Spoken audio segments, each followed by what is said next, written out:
Hello humans, it's just Martine, and it's time for the joke to be on me.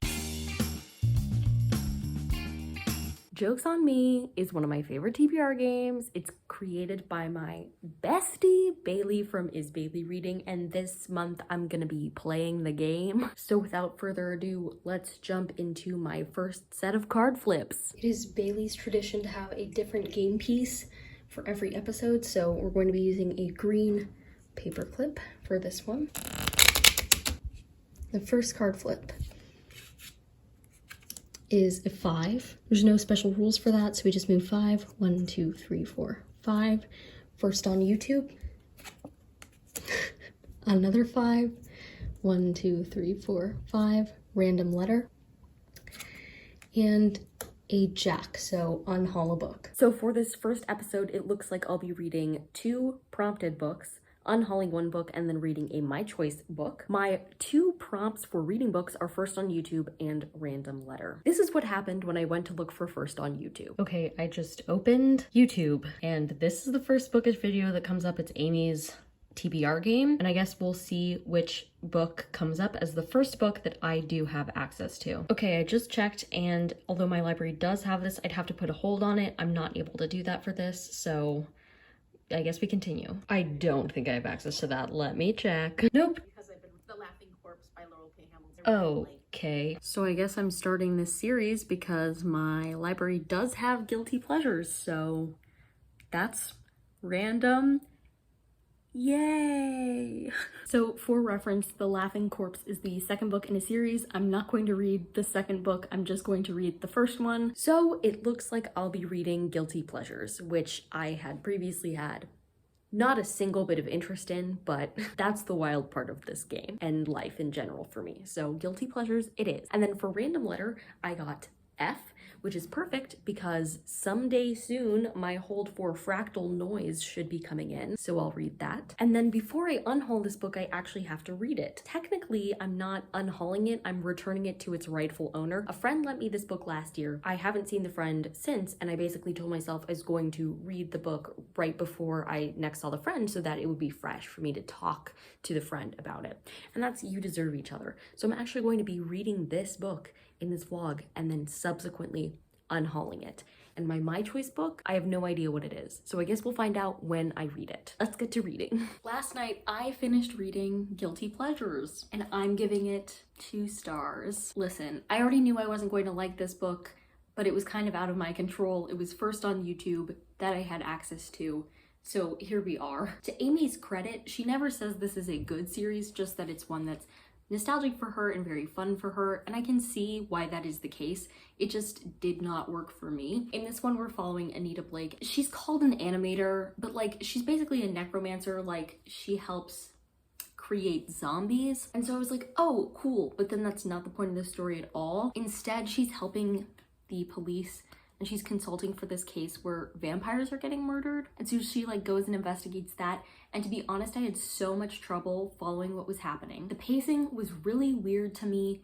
The action scenes were confusing. I didn't care what was happening. I think the only thing that I really liked about this book was some of the world building. Like I thought some of the substance we started with was very interesting. As for the book itself, I like really didn't care for it, and that's fine. But I did give it a shot, and that's good. Luckily, it was not as heavy on the romance as I thought it was going to be, as in like barely at all, like almost no romance. And I was very worried that it would be like a romance vampire book. And if I had to take a guess, that happens later in the series, if it happens at all. But I was relieved that was not the case in this first book because I was really dreading that possibility actually. So this was mainly just like police procedural, but with supernatural creatures, which reminded me of that Jim Butcher series, which I also didn't really like. So maybe I just don't like paranormal investigations. Who's to say? I got my first on YouTube pick out of the way. So thank you, question mark, to Amy for getting me to read this book. Hello, I finished reading Fractal Noise by Christopher Paolini, which is technically a prequel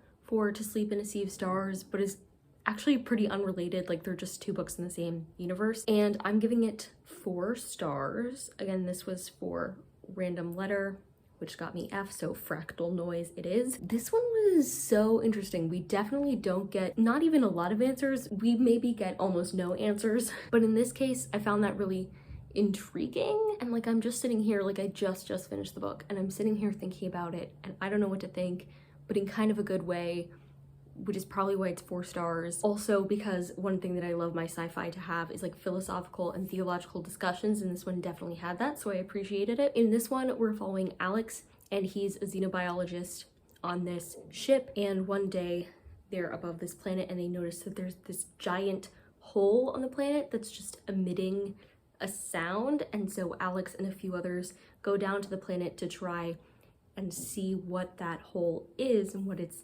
doing. So we're basically following their journey from where they landed to the hole, and it's largely about that group of people who took that journey and the ways they fight and the things that happen to them. And at the same time, Alex is dealing with a great deal of grief because his wife died in a very tragic way and he's still recovering from that. And one of the reasons he agreed to go on this mission is because he thought his wife would have wanted to go on the mission, and so he was doing it like for her, and so he's grappling with that the whole time too. What a weird book. But I read it super fast, pretty much in 2 days. I was really invested in it. Some things surprised me a great deal. Like, there was one thing that happened between 2 of the characters that, oh my gosh, was insane. That's on that. I have successfully read and unhauled You Deserve Each Other, which is why I don't have it here with me now, because I totally forgot to film my review before I handed it back to the person it belongs to. So it's in another city right now, like a different town completely, because I officially unhauled it and gave it back to the person who had lent it to me like a year ago. I'm giving this book 4.5 stars. I really loved this book. There were just a couple of things that didn't quite work for me, hence the 4.5 instead of 5 stars. In this one, we're following a woman and she's been engaged to this guy for a little while now. Their wedding is approaching and she is like kind of miserable in their relationship, but she doesn't want to be the one responsible for pulling the plug on their marriage. And she also starts to realize that like maybe she's not the only one that's not fully happy in their relationship. And so it's kind of like lovers to enemies to lovers type of trope, which I don't think I've ever read before, but I really enjoyed. Especially enjoyed it because I think it had lots of good things to say about how partnerships do work and like what it's like to be on the same team as somebody. So I think a lot of the times it's pretty easy to forget that you're on a team when you're in a couple. And so to see these two like basically be on opposing teams and then realize like, that's not how this is supposed to work. Why are we on different teams, and work towards fixing that was just like beautiful to me. I also do like second chance romances as long as like what happened in the beginning wasn't bad enough that I don't want them to be together at all. In this one, I just think they genuinely didn't fully know each other and weren't comfortable being their truest selves around each other. And so once they kind of let loose and were sabotaging each other in some ways, they really did let their personalities shine through, which I think says a lot about how like at the beginning of a relationship you want to appear as your best self, but only when somebody has seen you at your absolute worst can you truly know if they love you. It was like fun and totally ridiculous. Like something like this, if it happened in real life, would just be over the top ridiculous. I'd be rolling my eyes, but in a book it was super fun and funny to see how they got back at one another and then how that led to them ending up happy at the end.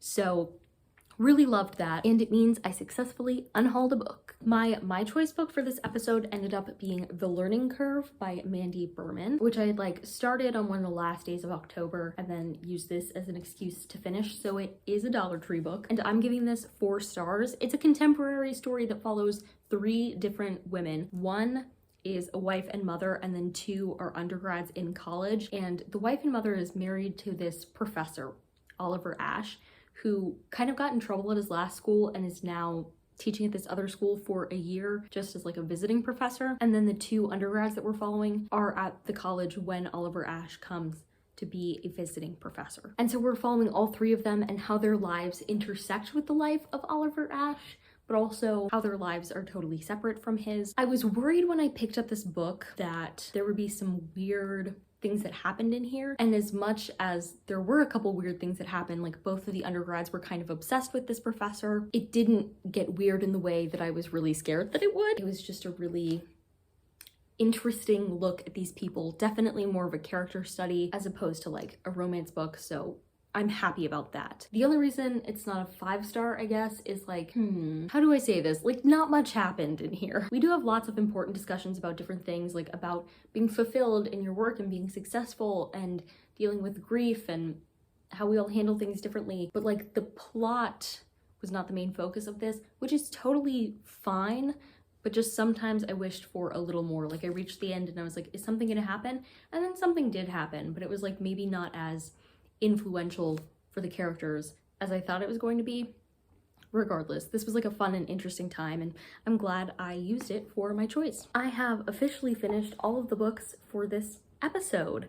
I read Guilty Pleasures for First on YouTube, which I gave 2 stars. I read Fractal Noise for Random Letter, which I gave 4 stars. I read You Deserve Each Other for Unhaul a Book, and then I unhauled it, and I gave that 4.5 stars. And then I read Learning Curve as my choice book and gave that 4 stars. So overall, aside from Guilty Pleasures, a very successful reading vlog. If you liked it, go ahead and give it a big thumbs up and comment down below which of these books sounds most interesting to you, and subscribe for more reading, writing, and college lifestyle content. And until next time, bye humans, bye!